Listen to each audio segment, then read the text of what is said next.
Aujourd'hui, les nouvelles technologies occupent une place centrale dans nos vies. Smartphones, Internet, intelligence artificielle, elles nous permettent d'aller plus vite, d'avoir accès à plus d'informations et de faciliter notre quotidien.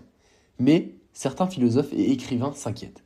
Et si ce progrès rendait l'homme plus simple, voire moins humain? Dans le texte de Jean-Michel Besnier et dans l'article de Nicolas Carr, on voit apparaître la même idée.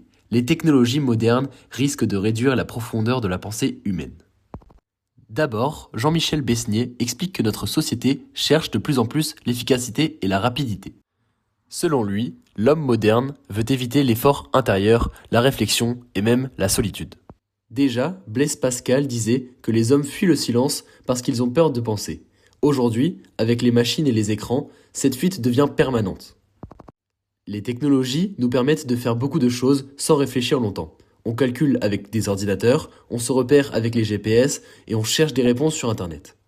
Petit à petit, certaines capacités humaines sont moins utilisées. Besnier parle alors d'un risque de simplification de l'homme. On devient plus efficace, mais aussi moins profond. Nicolas Carr développe la même inquiétude dans son article « Google nous rend-il idiots ?» Il explique que depuis qu'il utilise beaucoup Internet, il a plus de mal à se concentrer. Il n'arrive plus à lire longtemps et son attention se disperse rapidement. Selon lui, le même problème ne vient pas seulement du contenu, mais de la façon dont Internet nous habitue à penser. Sur le web, on passe d'un lien à l'autre, on lit rapidement, on regarde plusieurs choses en même temps. Ce mode de lecture et de fonctionnement favorise la vitesse, mais pas la réflexion.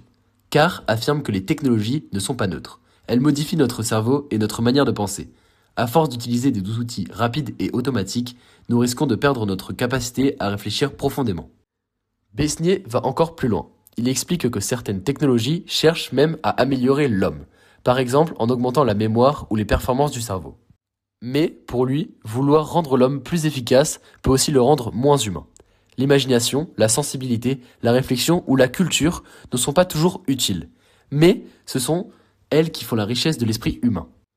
Si l'on cherche seulement la performance, on risque de transformer l'homme en machine, ou en simple utilisateur d'outils qui ne comprend plus vraiment. Cependant, ces auteurs ne disent pas que la technologie est mauvaise. Ils montrent surtout qu'elle change notre manière de vivre et de penser, et que tout dépend de la façon dont nous l'utilisons. Les nouvelles technologies peuvent donc conduire à une simplification de l'homme si elles remplacent la réflexion, la mémoire et l'imagination au lieu de les compléter. Finalement, les textes de Besnier et de Carr nous invitent à réfléchir à notre rapport aux technologies.